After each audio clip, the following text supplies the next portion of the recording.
Devoting yourself to being better, knowing better, those are good genes. It's down to the DNA, staying solid like I was a Marine. If the heat's on, I can handle the pressure. If the mic's on, I can give you a lecture. If your ear's on, I'ma give you a blessing. Strategize, opportunities, progression. Repetition until it turn into perfection. Repetition until it turn into perfection. Repetition until it turn into perfection. Better tell 'em. The world don't stop just cause you grieve. Better tell 'em. Funeral last week, rent due this evening. Better tell 'em. Red pill, blue pill, pick a side. Better tell 'em. Shit get real, better guard your life. Better tell 'em. Better tell 'em. We back again another week with Good Genes Podcast with your favorite cousins, Hailey and Necia. Yes, y'all. We're so excited. I think this is episode 20. Oh my gosh. We done filmed 20, really, yeah, we filmed 20 episodes, but then we have the either hot takes or life of a trip segment. So, oh my gosh. So it's 40 videos. And because we are professionals, we record ahead. So I think we have 21 or 22 already episodes filmed. that we recorded. Yes. But this will be the 20th episode to come out. Yes. Oh my gosh. I know. I was at a conference recently and, you know, talking and networking with people. And I was telling one girl she like does content. I was like, well, let's exchange like YouTube's. I got a podcast. Mm-hmm. She was like, oh my God, y'all are so consistent. I was like, if it's one thing we can do is be consistent. Yeah. I think between combination of our shorts, full clip podcast episodes, and then the Life's a Trip or hot takes, I think we have over 100 videos posted on our YouTube page since November 4th. That's crazy. That is crazy. We doing it. I'm proud of us. I'm so proud of us. And we're almost to 500 subscribers on YouTube. So if you know somebody right now who is not subscribed to the Good Genes Podcast, send this to them. Yes. We're trying to get to 500, okay? Yes. Send it. Yes. So y'all continue to please support, like, share. And I think this would be an appropriate thing to do since we're on episode 20 and we're the last weekend. This is the last day of March. Mm-hmm. Is to like just shout out certain people that's been consistently holding us down. Yes. So we've already had Consuela. Shout out to Consuela. Liz. Liz. Stay in the comments. I live to read Liz's comments. She be really going in. She be here for the full convo. I love that. Yep. And Michaela, I don't think Michaela comments much, but I know that in your household you have conversations. So I love that, and thank you for supporting us and being a fan of the Good Genes. You're officially a cousin. Yep. I want to shout out my brother Nard because he's been shopping the merch, commenting, watching. Yep. Uncle Bo. Yes. Shout out to you, Pops. My dad been sharing the content on social media. I got two homegirls who consistently watch, always in the comments. My girl Jai, my girl Joshay. I love y'all down. Yes. And actually, the day that we're recording this is my good sis Jai's birthday. Happy birthday, Jai. When this drop, it'll be happy belated, but happy birthday, sis. I love you so much. This year is going to be amazing for you. Happy birthday. And let me think. Tracy from Book Club, she loved me such a wonderful comment. It really touched my soul. I was in tears. She left it on Facebook underneath one of the videos. My entire book club squad loved Dorsey's book club. Y'all been holding it down. Misha, Frank, Sasha. I'm just trying to think of names. Presley. A lot of y'all been checking in. I be seeing y'all in the comments. I don't know who it is. Yes. So it's a lot of people. All my siblings, my nieces, my nephews. I appreciate y'all. Yeah, we love it. We appreciate all Jamaica, the love, all the support. Our cousin Jamaica be sharing. Dexter, Big Nell. Just so much love. So I just want to take a time out just to like shout out some people who I know been consistently sharing, liking, commenting, and that. For sure. Last one I want to thank is my little sis Ajay. She will, even when she catch up, she has told me how she watches and applies. She started a brokerage account. Period. And how she feels like it's inspirational to her and what we have to say. So shout out to all y'all who reach out to us. It really means a lot to us because this is not something that's like work that we're getting anything out of other than like how it satisfies us and just being able to hold these conversations and talk to y'all. So really when y'all text us, comment, like that's how we're getting paid from this. Like that's what fulfills us doing this right now. So thank y'all. Much love. We appreciate it. So thank you for the continued support. Yep. But how you doing, cousin? Got to do our great check-in, Yeah. especially with the vibe of today's episode. I am doing well. I would say that I am doing well. I am feeling great, and yeah. So it's been a better week, and yeah, We I love would that. say that. Good. Say that. Emotionally, I feel sound. That's how I can put it. I feel sound, emotionally sound. That's good. We need times like that. Yep. So what about you? How you feeling? I feel pretty good. I'm in like a weird headspace. I don't know what's up with that.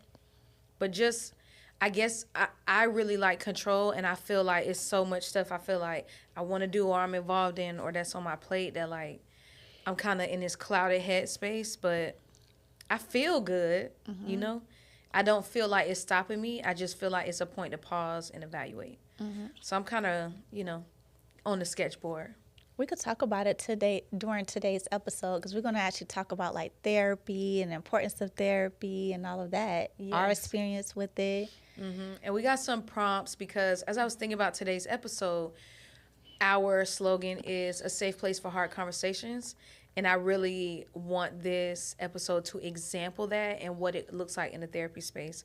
So, of course, we got some prompts to chat about and stuff later that will give everybody a real feel for one, what it's like to be in a therapy session, and two, how like honest you have to be in evaluating yourself and in it, because it only works if you're honest, and good therapists know when you're not telling the truth. Yep. So, but let's talk about our experience with therapy. What has your experience been like? Maybe before what our therapy we're in now, or now. So this episode is coming right on time because the month of March. So as of last week, I just finished a year of therapy, of licensed therapy, should I say, of seeing a licensed therapist, and I just could not believe that.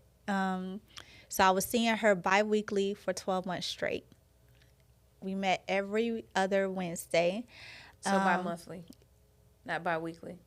No, isn't that bi-weekly? Every other week, that's bi-weekly, right? Bi-monthly. Oh, Bi-weekly bi-monthly means too. Yeah, twice a yeah, week. yeah, sorry. Bi-monthly. Hailey right. And don't edit that part out. I won't. All right, so so bi-monthly, I was seeing her twice a month. And then like around February, the beginning of February, she was like, well, Necia, I think you're doing good. How do you feel about maybe discontinuing and graduating from therapy? And I was like, it sounds like a huge accomplishment, but I still want to see you. So I said, maybe instead of seeing you twice a month, we see monthly. Yep. So she was like, okay, let's do that. So starting in April, I'll only be seeing her monthly. But my experience has been empowering, enlightening, difficult at times, emotional a lot of times, challenging. What else? It's just so much words, but it's also like I've grown so much in therapy. I've been unlocking a new side of me and being able to gain a different perspective on life and how to approach certain situations. So for me, therapy has been really well. Like, it's been good to the point like a lot of people been like, Necia, you should become a therapist. Like, you should be a therapist. But That's a good idea.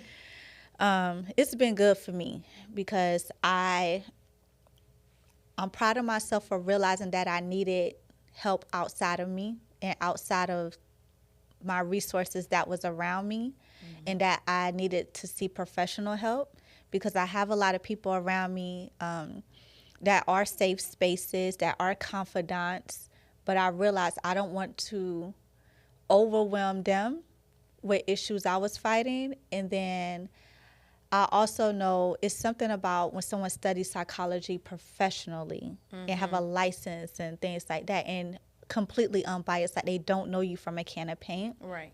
Or the people you're talking about. It's something about that makes that experience different from if I was just speaking with you, you know, because you like a therapist to me too at times, but it's different from when I talk to Key. Yes. So, but how has your experience been with therapy?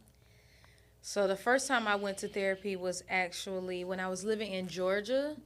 So it was maybe, what this is, 2026. Ooh. I just had a flashback of how much time has passed. So I first started therapy in maybe 2019, somewhere around there. And I love that experience. What I did learn is once I felt open to being in therapy, I had to realize what space I wanted to be in therapy in. Mm-hmm. So I knew what I needed my therapist to look like. Not what I wanted my therapist to look like, what I needed them to look like. I knew that I needed a woman, most important thing. Just basic reasons. I feel like I just want to talk to a woman. I really wanted a homegirl experience. Mm-hmm. So I wanted a young black woman. Someone who understood my experiences that I wouldn't have to elaborate on. You know what I'm saying? Mm-hmm. Like, so when I met Key, this is like one of the first things I told her. I'm particular about this. And I say this. I said, I want to come in here and say, these niggas got me fucked up. And you not clutch your pearls because I use the N-word, or you're a man and now you feel offended. Like, no. I want to come in here as my full self, as if I took my wig off, took my lashes off, and I'm in here bare. Mm-hmm. So I wanted someone that I felt comfortable being bare in front of. Mm-hmm. And my homegirls, I'm bare in front of. So I'm like, need a homegirl experience. But my first therapist, her name was Jasmine. Phenomenal. Loved her. She helped me through a transitional point in my life as well. And then September 2024, mm-hmm. I was referred to Key by a good friend of mine. And she, of course, fit the demographic. She had availability in person. So I started to go see her.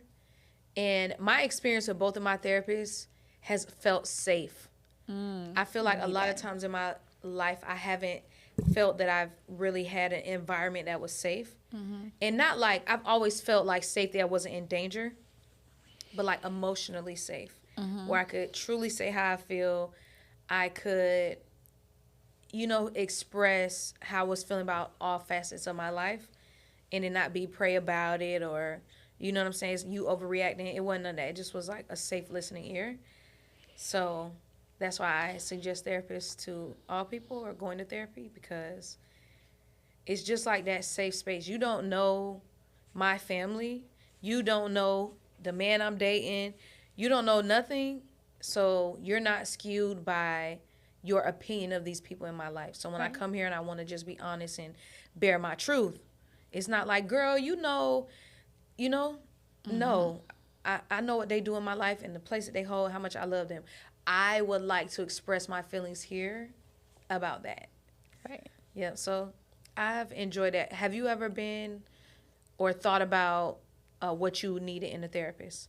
Yes. So, like you, well, like you, should I say, like you, prior to me going through a year of therapy in 2025 up until present date, mm-hmm. I also took advantage of a therapist with my job through the EAP program, the Employee Assistance Program. Mm-hmm. And usually most companies, they do offer this, so this could be a resource, because I know sometimes that's a barrier for people, is they feel like they can't afford therapy.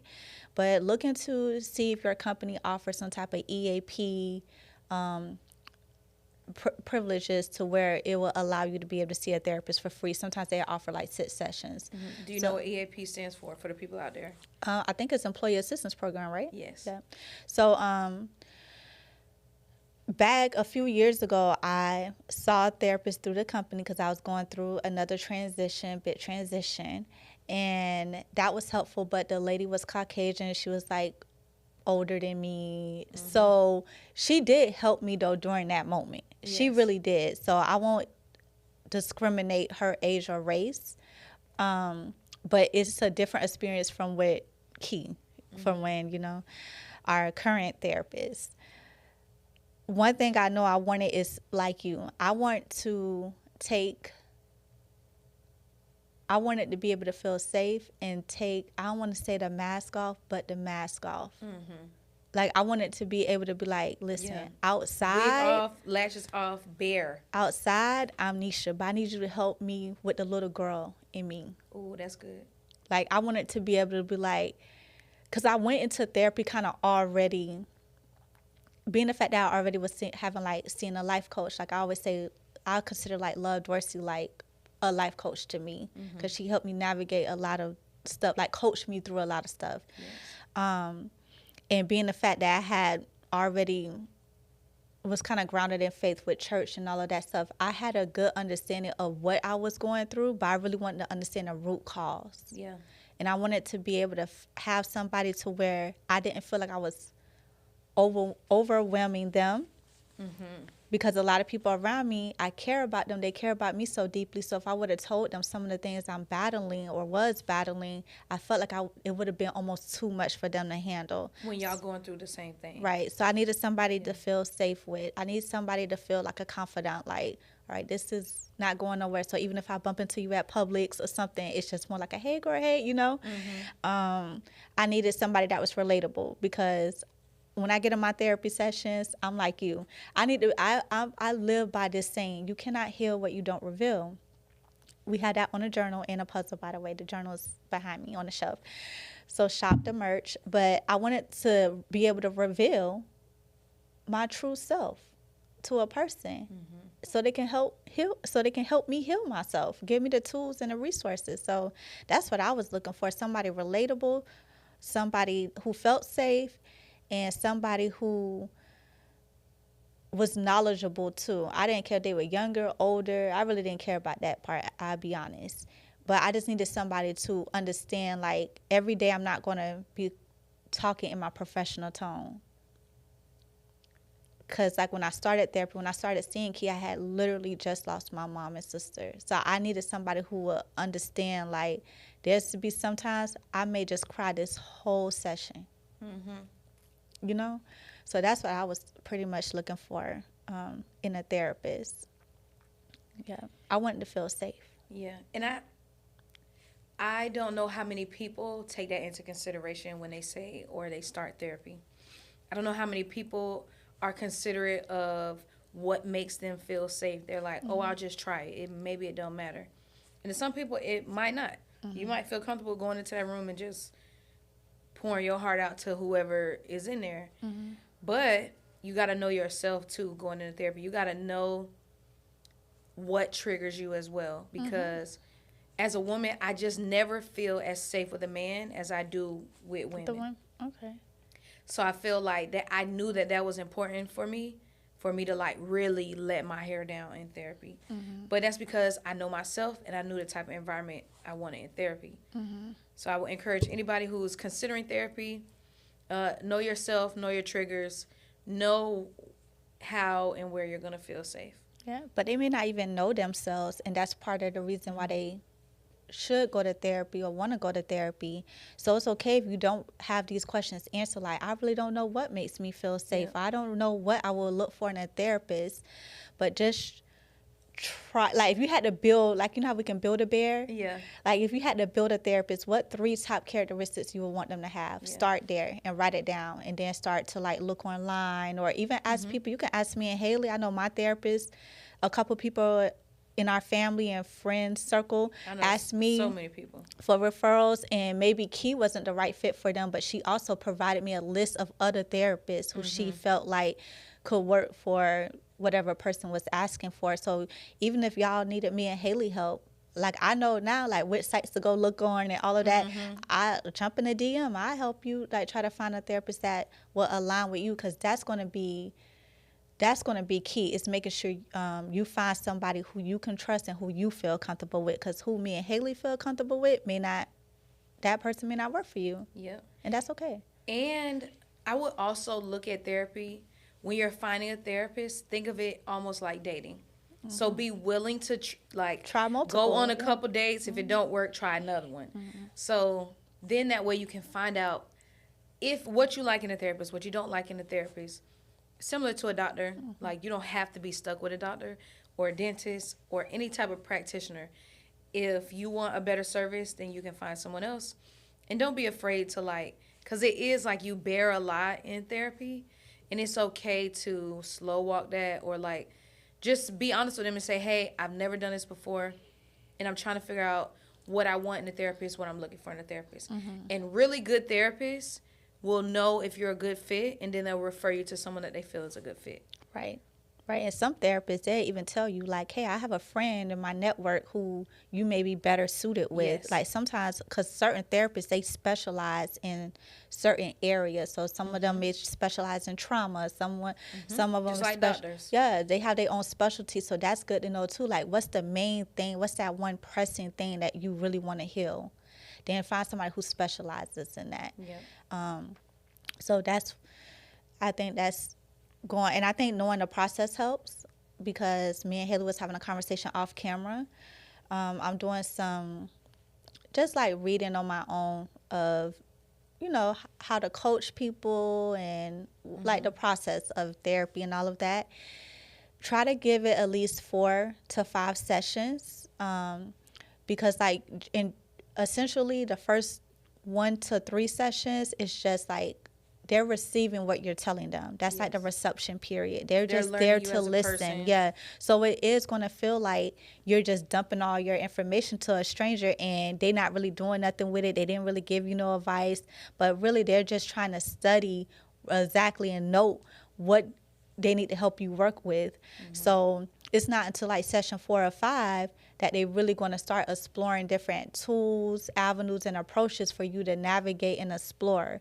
So just try to give it to like 4 or 5 sessions. But then if you don't like the therapist or whatever, even sometimes in the reception phase, you may identify like something missing here. And that's okay too. But just know, because I hear a lot of people say, I went to therapy and the first 2 3 sessions, all I did was talk and they ain't tell me nothing. Well, that's because they trying to actually get to know you. Yeah. Like my first 2 or 3, I think my first 4 sessions, I just talked pretty much the whole time, and she noted. So I think just kind of going in open-minded, that is the process. For sure.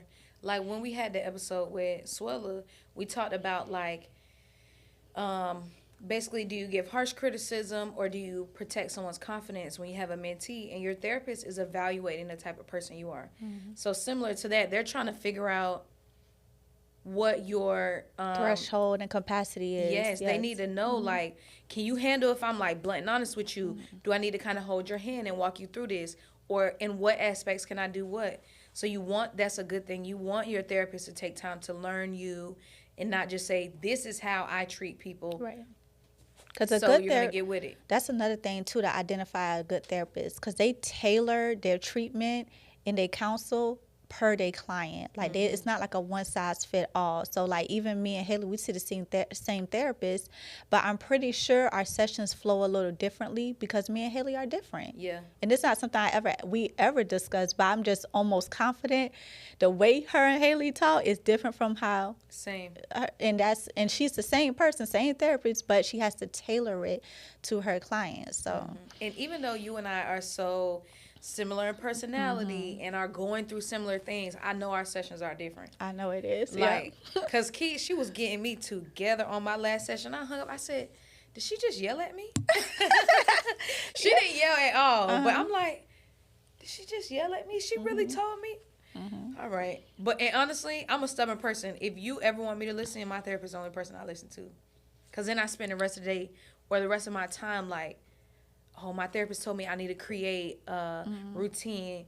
She told, you know what I'm saying? I'm way more considerate of what she tells me because, one, it's unbiased, and she's a professional. Yeah.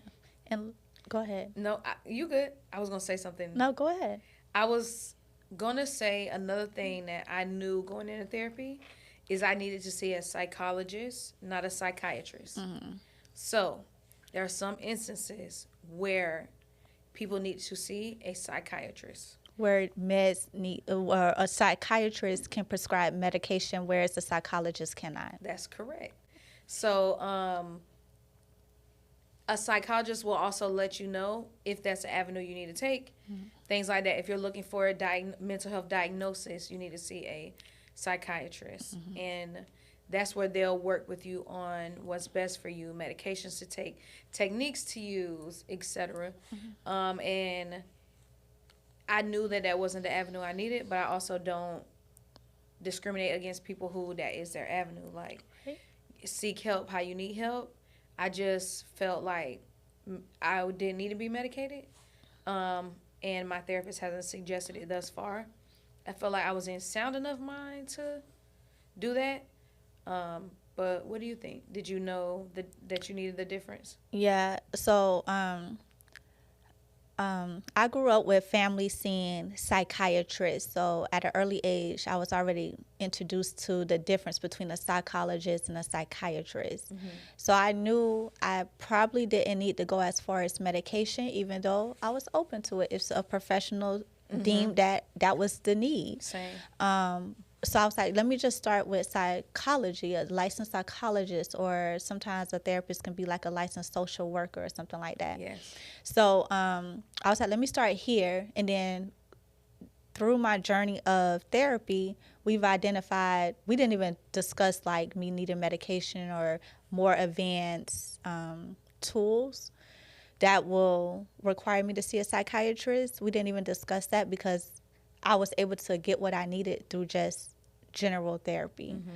One thing that was pretty cool that I did explore in my therapy sessions was like spot therapy, brain therapy. So halfway, like maybe 6-7 months in, she was like, hey, Necia, you want to try this technique where I'll point at something. I take this little pointer, it's like literally like a little finger, and she will point at something, and I will focus on that, and I will see if it unlocks any type of feeling or emotion. She would say, well, tell me what that feels like. Does your chest feel tight and all of that?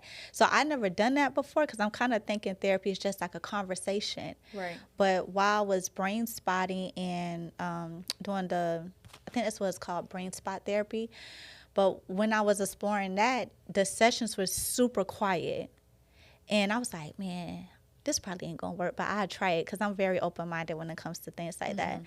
And one session, I was like boohoo crying because it unlocked something in my memory that I had put to the forefront. I mean, to the back burner, should I say, and it brought it to the forefront because, like she was saying, different lobes in our brain and stuff like that activate different triggers. So like we have a more emotional side, then we have a more analytical side, and so like when she was pointing at one side, it took me back to when I was like at the hospital. The day my sister transitioned. That day, I don't really talk about that day often. But that day is one of the most traumatizing days of my life. So to get through life, my brain subconsciously went into fight or flight to protect me. So being the fact that I had to plan a double funeral and, get her affairs in order, I was going. So my brain just was like, don't let her think about that. And this is how Key kind of explained it to me. So when we was doing the brain spotting, I went back to that moment. And it was so interesting, like the feeling that it brought up. And then I thought about it. Dang, I really don't talk about that day. Like I don't even share it with her children because they wasn't there.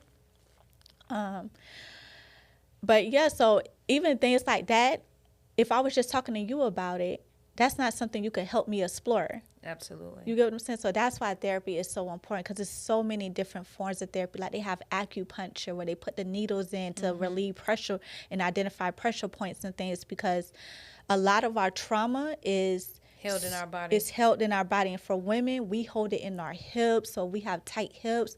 We hold it in our neck, our back, all of that.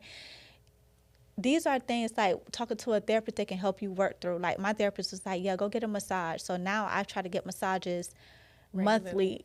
Or I've been kind of lacking. I haven't gotten one in like 2 months. But usually I try to just go get a massage because I know that's like, it's beneficial for my physical, but it's also beneficial for my emotional and mental. Because when she's pressing and applying pressure on certain points, that's relieving some of that trauma, that stress, you know?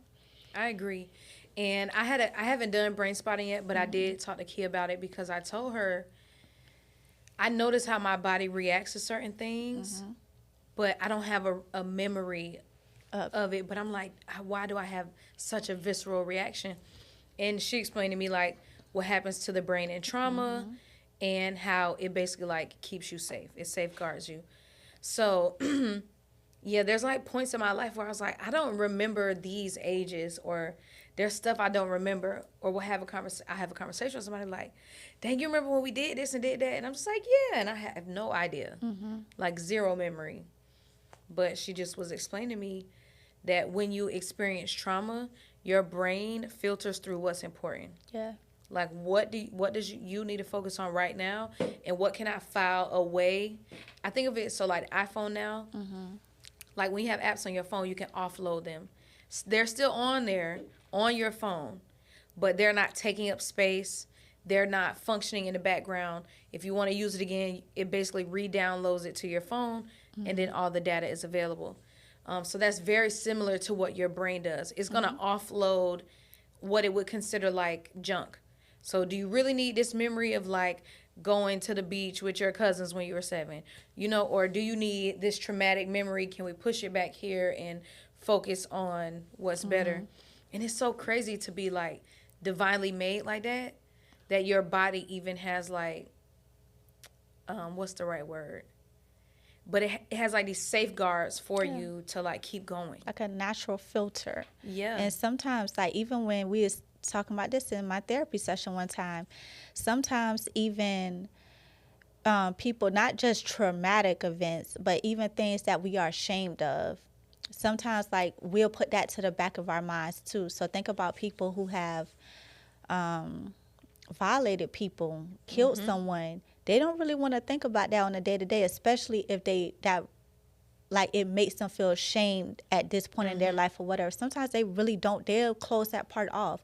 Or somebody who has been violated sexually. Yeah. Sometimes they just block that in their mind because that's how their mind is protecting them. You know, so it's kind of like I think of our brain as a parachute at times. Like when you see people jumping out of a plane, that parachute releases. Our brain does that constantly, because imagine trying to store memory for every second of our life. Yeah. Our brain would be on overload, you know? So As it's actively creating new memories, ingesting new information, like. Right. What's one of the most important lessons, if you care to share? And if not, then we respect it. It's okay. If you care to share, what's one of the most important things you feel like you learned through therapy? For me personally, like, I think the lesson of just because you can do it doesn't mean you should do it. I think a lot of my therapy is allowing me to release the control of like, well, I can do it, so why wouldn't I? You know? And just my thinking of like that, my thinking of control, my thinking of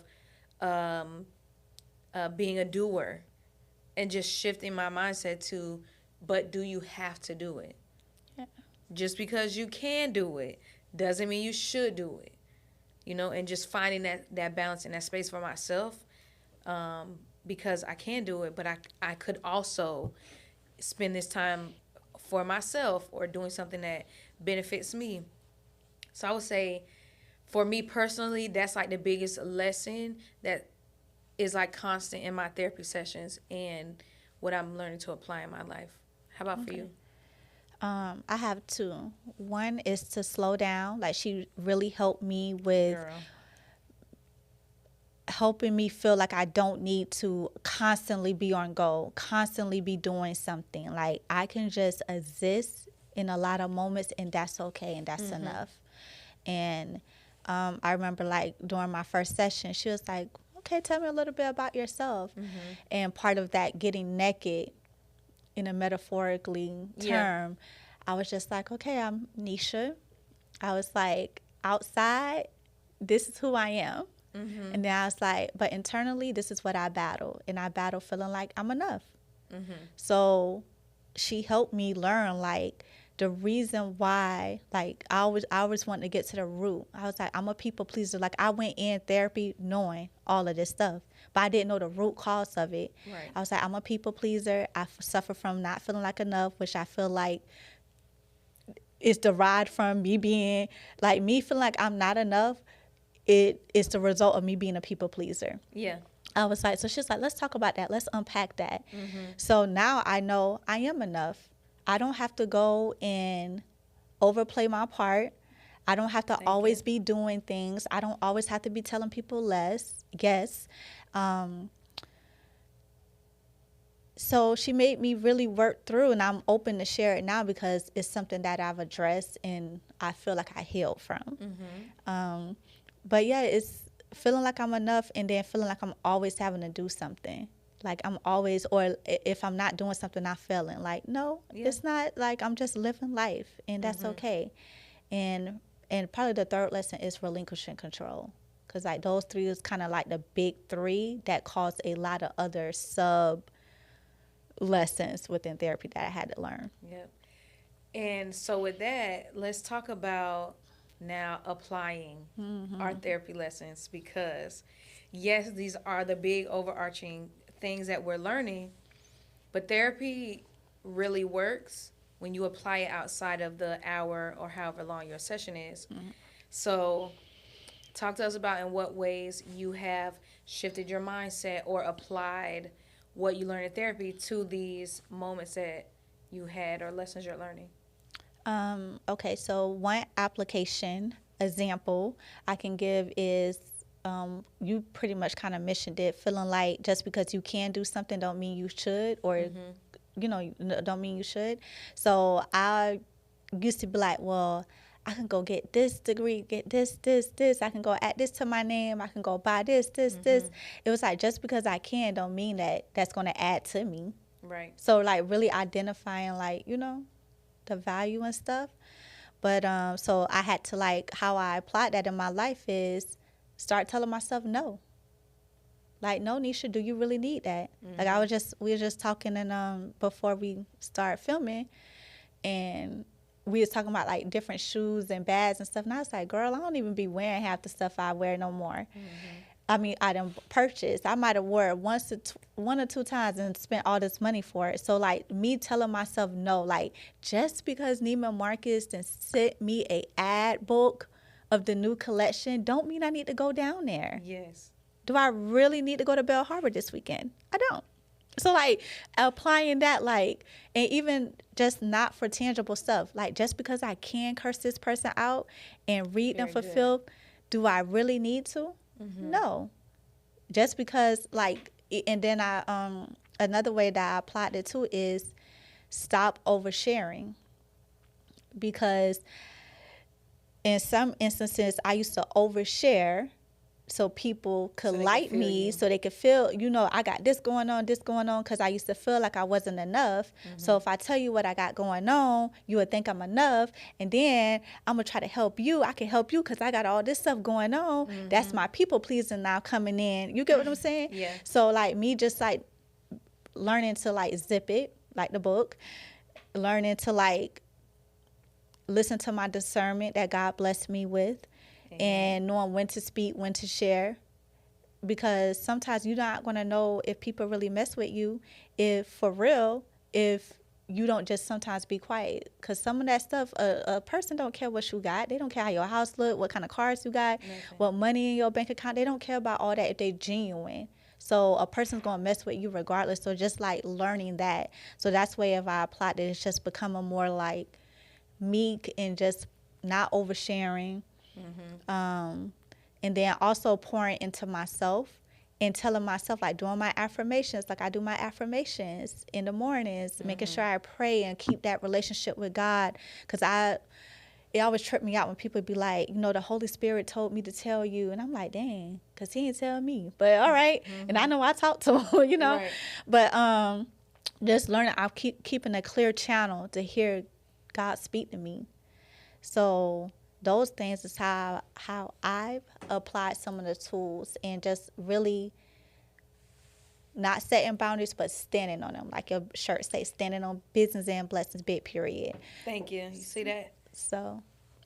Which way? This way. That's from God is dope. Business and blessings. So, yeah, just, like, making sure, too, I stand on that. And if I tell a person no, and if they get hurt about that, that tells me everything I need to know. You get what I'm saying? Like, why do I want to even keep fake people around me? So I'm gonna tell you no, and then see what you do, see how you move. Yeah. I'm gonna tell you I don't got it. If I like, you get what I'm saying? So that's how I started applying it. I done started telling people no. I done started caring for self because I am worth that. I am worth to go get, like I said, my massages to get that release. I am worth putting better nutrition in my body because I only have one temple. I'm enough to go seek therapy and grief counseling and talk to people of wise counsel because I need to keep my mind right. I'm enough. Like, that makes me enough. It does. So that's how I've been applying it. But what about you?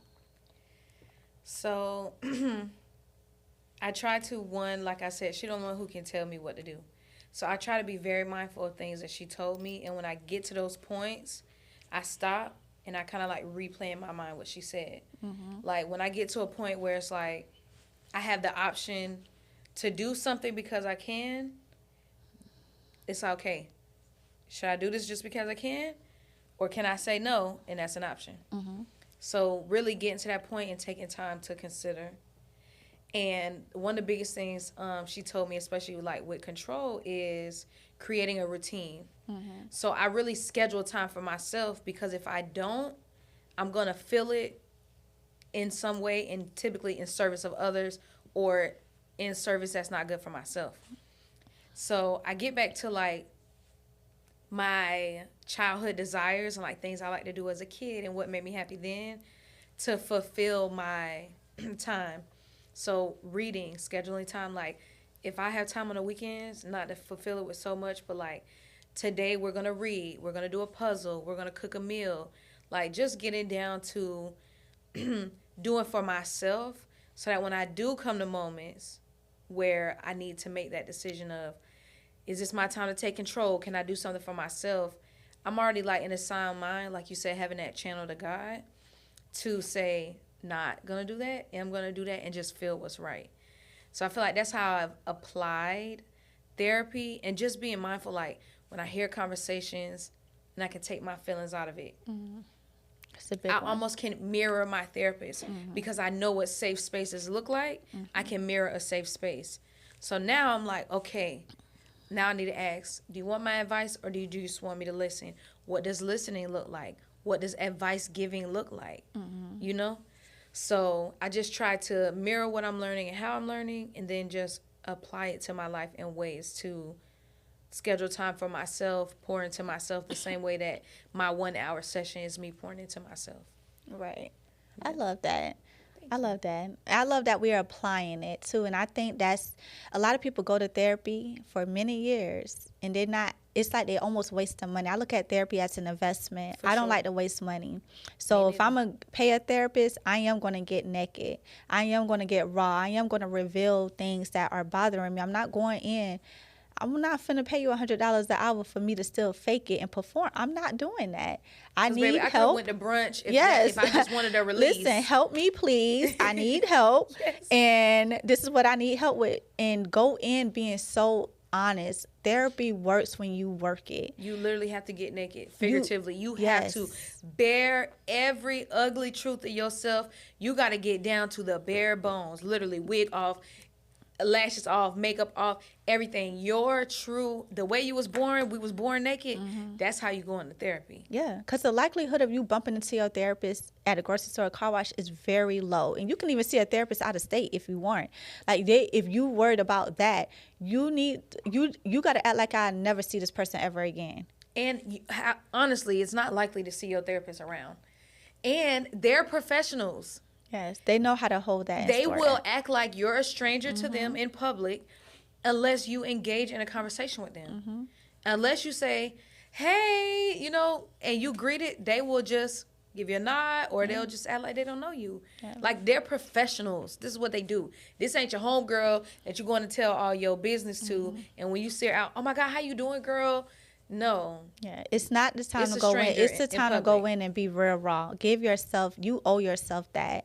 You are worth somebody listening to you, somebody seeing and hearing you. You are worth that. So I look at therapy as an investment. I don't like to play around. I don't like to waste money. So when I go to therapy, I literally say what's on my mind or what is truly bothering me. And it's been certain things. I'm trying to think. I'm pretty sure I done told her certain things I probably never told anybody else. But that's what she's there for. Yes. You get what I'm saying? Because too, I look at it, it's a self-care thing, but it's also a self-care thing for the people around you. The people around me benefit, even though they may don't go to therapy, they benefit from me going to therapy. Why? Because I'm not overwhelming them with my problems, my issues. My trauma isn't showing up in our relationship as we engage as much. Why? Because I'm healing my trauma. You get what I'm saying? So it's like it makes for better relationships. All my relationships have gotten better. Friendships, my spouse relationship, cousin relationship, siblings, all of that has gotten so much better because I've been going to therapy and taking care of myself. Absolutely. You know, it really does help. And it allows you, another lesson that it gave me is giving grace to people. Because the stuff I used to pop off for and crash out for, now I could just be like, okay. I can hear people out. I can listen to them because they deserve, and I cannot take what they telling me personal because that's their experience. Who am I to tell them how to feel? Exactly. So therapy taught me how to stuff like that. So now I'm less combative. How to mirror therapy. Yeah, I'm less combative. I'm less argumentative. I'm crashing out a whole lot less. So it just makes for a good time. So it's like, it's adding to my vibe. I'm already a vibe. But it's adding to my vibe. It's really a good time over here. We love that. Yeah. We love that. Okay, I think we got some prompts that are some really great, just like thinking prompts that you would likely talk about in therapy. Okay, come on. So let me pull up one. Come on, phone. Okay, quick question. Quick note, because it's taking me forever to get my phone. But if you know anything about me, I'm like a technology hater. So I don't have Face ID. I literally type in my passcode still. And it just was acting like it didn't want me to type it in. But fun fact about me, Face ID, never. Okay, one prompt is, when you think about the changes happening in your life right now, what feels like a loss and what feels like a possibility? When I first had this question, I love that it said a loss and impossibility. Not that it feels like a win, but it feels like it's possible. So, Man.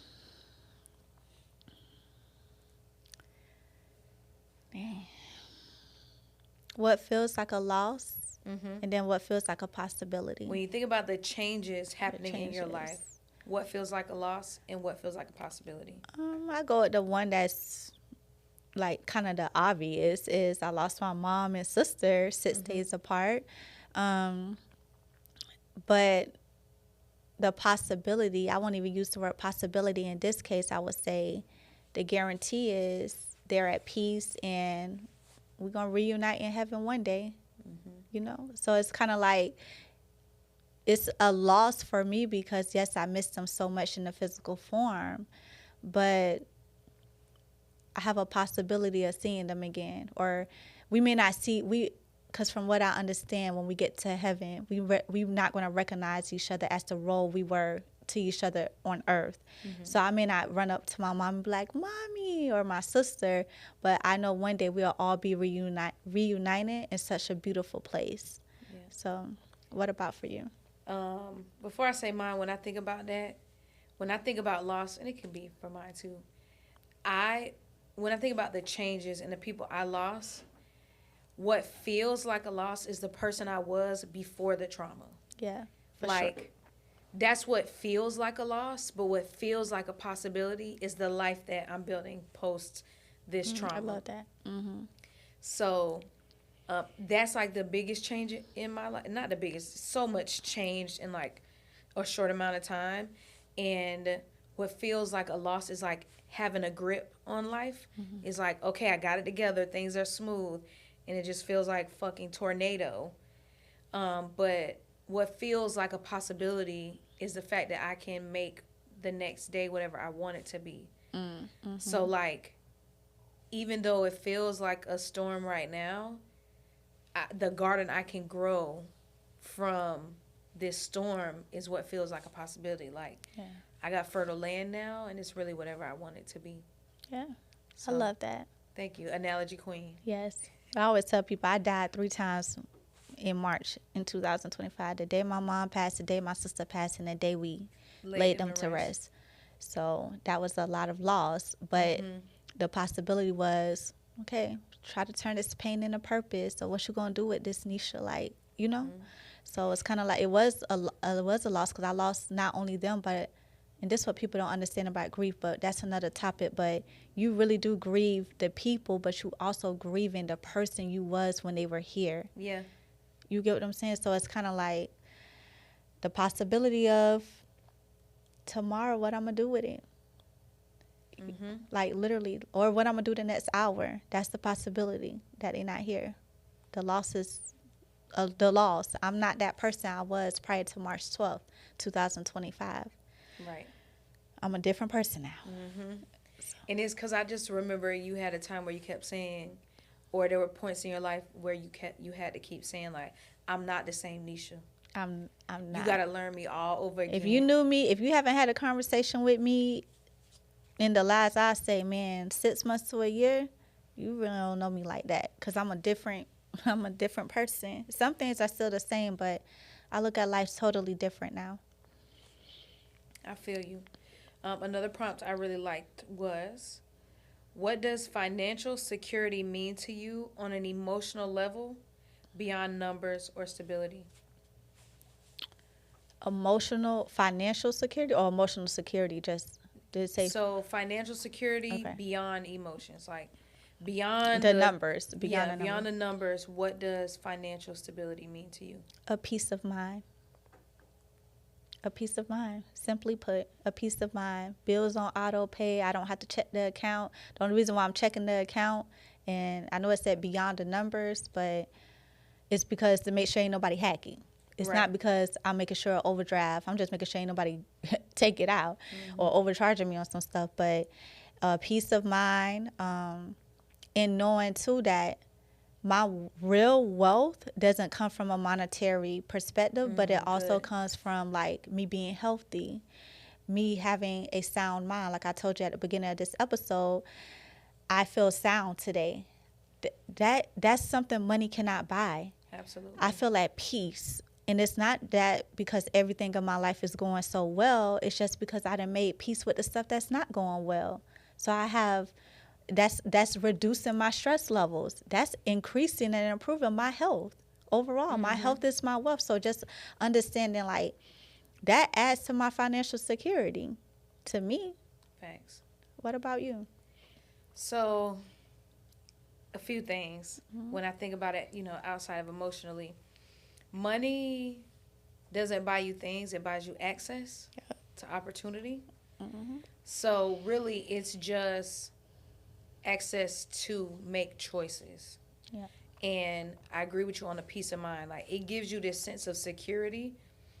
So your mind can kind of focus on other things. If I'm so focused on if the bill's gonna get paid, how they're gonna get paid, if they're gonna be late, what's my strategy against it, I'm not spending time thinking about how can I spend more time with my kids? What do they need from me?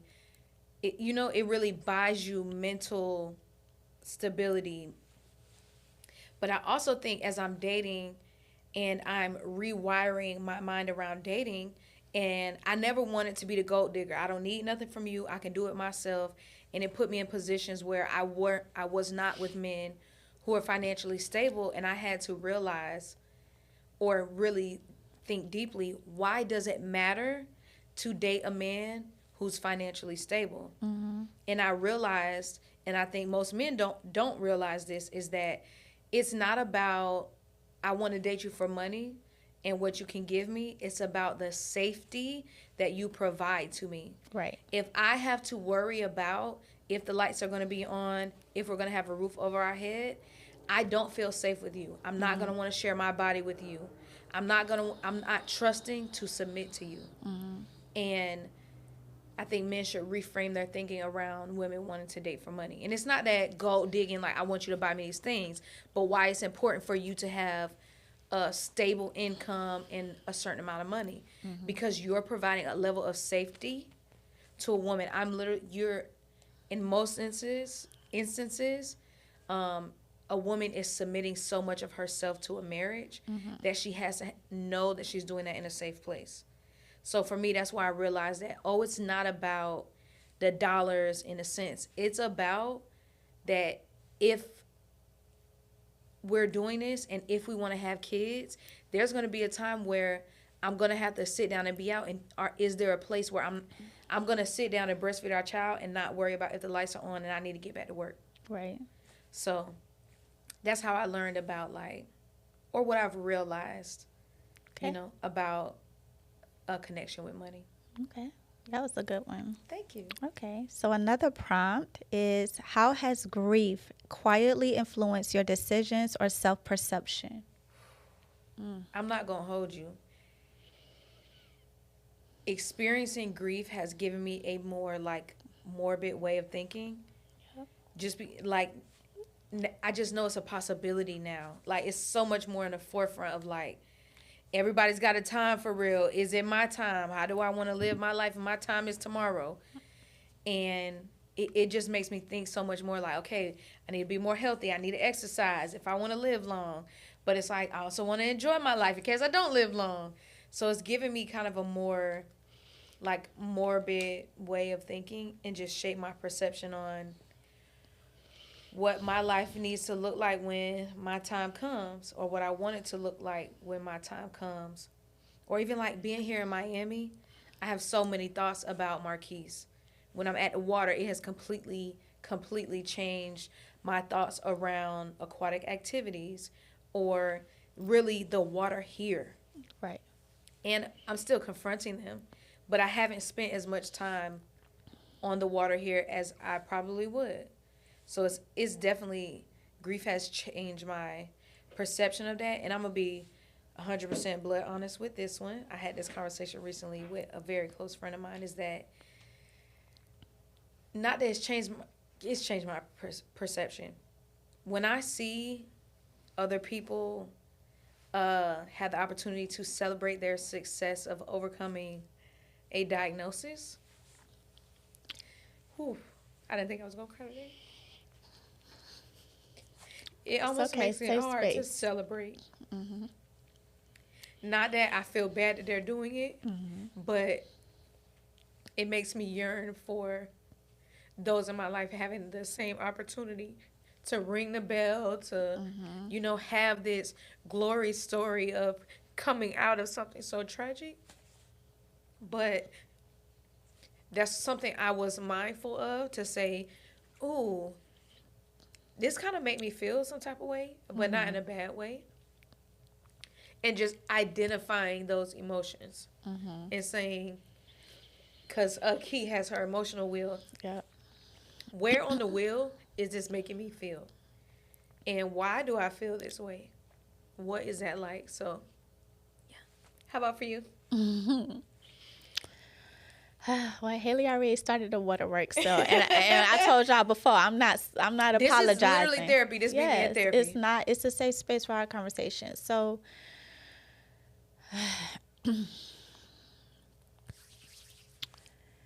grief has changed so much of my perception on life. It's not even funny. Girl.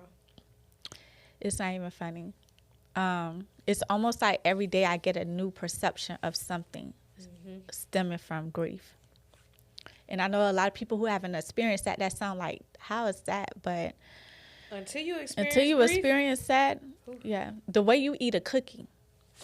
Because you would think about, they would never eat a cookie ever again. It'd be like the smallest, it'd be stuff like that. Like when you see children playing. Like when I was recently, for spring break, we, had my nephews, and we had took all the little kids in our family to a jump park. And it was my nieces and nephews, and I have great nieces and nephews, so some of my nieces and nephews have children. And it was nice to see their children being to enjoy their mother. Because I was sitting there thinking that sometimes, my sister would never watch this. Yeah. She would never watch her kids jump. She watching, but not in the same way. Not in the same way. So it'd be little stuff like that. Even when you out trying to have fun, it'd be those moments of realization. It changed the way that I'm also trying to now. I'm on an assignment to be in alignment, to produce the best legacy I can. Because I know we only got really one shot. When it's said and done, that's it.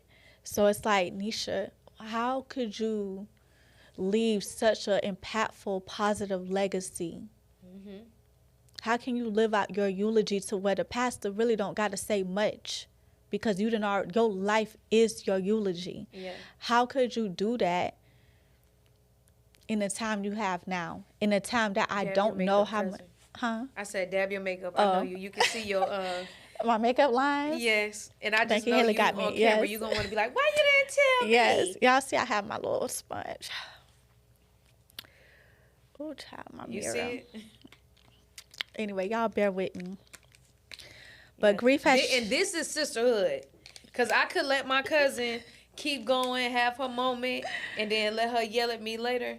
But because I know her and I love her and I want to create a safe space for her, so that the next time we cry on camera or do something like this, she know that I got her. Girl, the funny thing about it is, it's so much setting spray on my face right now. It's making it hard to dab off. Yeah, I about to say that setting spray gonna be had that tear set in place on your face. Girl, my makeup artist named Necia. Look at, I'm sorry, girl, I messed up your word. But yeah, just grief just changed so much, man. I just look at life differently. Like, I don't got time for the BS. I don't got time for the fake love. I don't got time for the lies. I don't got time for the back and forth. I don't got time for not appreciating people. I don't have time to be at odds with people because I don't know how much time I have. I could not be here in 2 years. Yeah. Grief also opened my eyes to how I previously handled people who had big grief, if that makes sense. Yeah, like no. the capacity that I had for where they were at or how they moved, you know, now that I've experienced it and I understand, my compassion or my understanding or my threshold to see them is very different. Yeah. So I literally feel like I'm walking around. Grief makes you very sensitive to certain things, and not in a way that you may think. Like, not in a way to where people think just because you're grieving, you using it as a crutch. Yeah. But that's because they haven't experienced it. Because it really impacts every aspect of your life. But it's like walking around with an open cut. Like, if somebody were to rip your skin off and all you could see is the white meat and the blood vessels, it's like walking around like that. But that's the flesh part is your emotions. Yeah. Because you feel so raw, and even when you're trying to have a good day, grief is it's almost like a roach. Yeah. It just comes and it's just ruthless. It's rude. It don't care if you're trying to get through a presentation. Don't care if you're trying to get through an episode of a podcast. It don't care if you at work trying to drive home. It don't care if you changing your baby diaper. It does not care. It's coming. It's coming. It's not. And I have grace for people who is grieving things beyond just death. Because a lot of people are grieving the version of themselves that they haven't become yet, that they desired. A lot of people are grieving job loss, miscarriages, divorce, opportunities. So it's bigger than death. And I've also experienced a lot of that stuff while experiencing grieving deaths. So it just changed my whole life, I'm telling you. Yeah, same. If you have experienced grief, are experiencing grief, we highly suggest therapy. Yeah. And grief, like grief counseling or grief coaching, because they specialize in grief. Different. Not all therapists going to go in depth to the understanding of different forms of grief, because there are so many different forms of grief. You got compound grief and anticipatory grief. Like compound is when it's just like back to back and it's all on top of each So that's what other. I experienced was compound grief. Same. So I had a combination of anticipatory grief because I was watching my sister, her health decline. And then my mom was sick for some time and then she had got better. But during that time, like I was watching all it. So I had a lot of anticipatory grief, like holding my breath. Like, and now I had experienced compound grief in addition to like complex grief. Because complex grief is also like when stuff is just so complex, like it's not normal. It's not like the average normal type of grief. The average person don't know how it feels to have to lay 2 or more people to rest. Usually it's just one person they have to deal with. It's not, you get what I'm saying? So I was dealing with a lot. But yeah, so it's just, what's the next question? What's the next prompt? I don't know. Let's see. I think we have time for one more. Okay, let's see. One more. Uno más. We just won't be long-winded. Y'all know I really like y'all for real because I just really just like mess up my makeup. Okay, I like this one. If you could redefine success on your own terms, what would it look like and feel like day to day?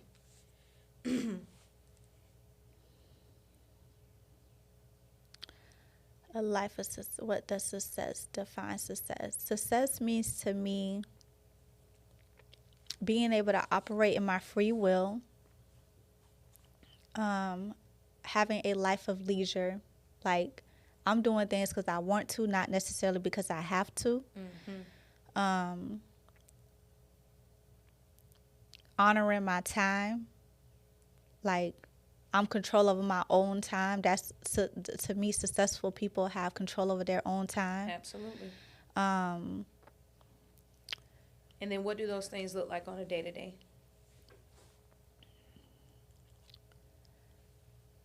So like for me, like I feel like I'm a person who has control over their time. Like I kind of pick and choose what I want to do, not because I have to do it. You get what I'm saying? So like for me, even like on I haven't worked a weekend in months. I don't even really, this is work, but it's not really work for real. You get what I'm saying? And I mean, I haven't worked a weekend in years, like over 10 years. Like none of the jobs I had required me to work weekends. It's so long. So to me, like doing what I want to do on a weekend, on a Saturday or Sunday, am I going to get up? Am I going to go out to brunch? Or am I going to go to church? Or am I going to sit home, binge watch something on Netflix? Am I going to work on something for the business on the side? Like that type of thing. That's how it looks like on a day-to-day. Also, having a life for leisure, like being able to just randomly get up and do something, use my free will. And it could be something as little as, you know what, while I'm watching one of my favorite programs, I'm also going to do some jumping jacks just because I got the free will. Or, you know what, babe, I'm randomly craving Sonic, like a drink from Sonic. Let's drive across town and get us a Sonic drink and sit in the car and that be our date night. Like yesterday we went out on like a date night. We used our free will. Let's get up and go. Let's put some clothes on. Let's have a good time. So to me, that's kind of what it looks like. And I think that is a level of success. It's not always have to do about money. Operating in my free will, doing what I want with my time, having a life of leisure, and having a sound mind. That's probably most important. Having a sound mind and a peace of mind and having peace beyond understanding. Yep. That was good. That's what success look like to me. So I'm real successful. Thank you. What does define success to you? Success to me is hard, and I like the question because it says how are you redefining it? Because success to me has always looked like accolades, financial stability, like letters after my name. It has always looked like a attainable goal. But success to me is being comfortable with myself. So whether I have the letters after my name, whether I got $1 in my bank account, who I am and what I do, I'm okay with. She's a good person. We like her. regardless of what everything else is. So to me, that's success. And being able to be impactful on the world.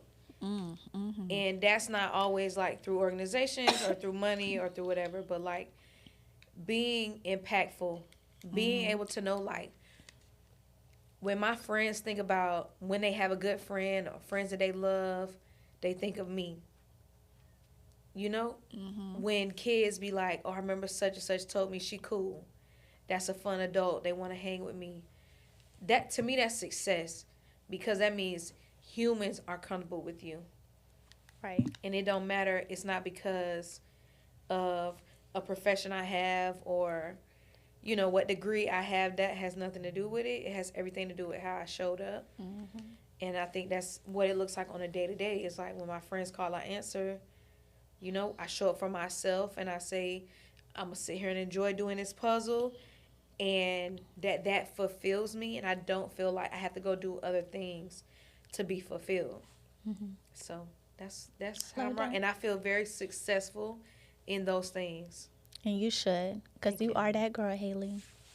You are her. Thank Yeah. Success is about confidence. There's so much confidence, all that. Being your authentic self, like you said, that's a big one. Because a lot of people, they can't show up as their authentic self. They can't. Girl, I showed up in therapy and as my authentic self. Like you said, she said, so tell me a little bit about you. I said, my name's Hailey. I'm a Capricorn, and I'm that bitch. Period. Period. And I'm sure she was like, oh, gosh, this is going to be a doozy. But y'all let us know, man, in the comment section. Have y'all been to therapy? If so, how was your overall experience without going into detail? right. Unless Are you you wish. into it, or do you want to try it? Let us know if you have questions. We're happy to suggest whatever we can. We're here for y'all in our communities. Yeah. Remember, this is a safe place for hard conversations, and we'll see you next week. Yeah. See ya. See ya.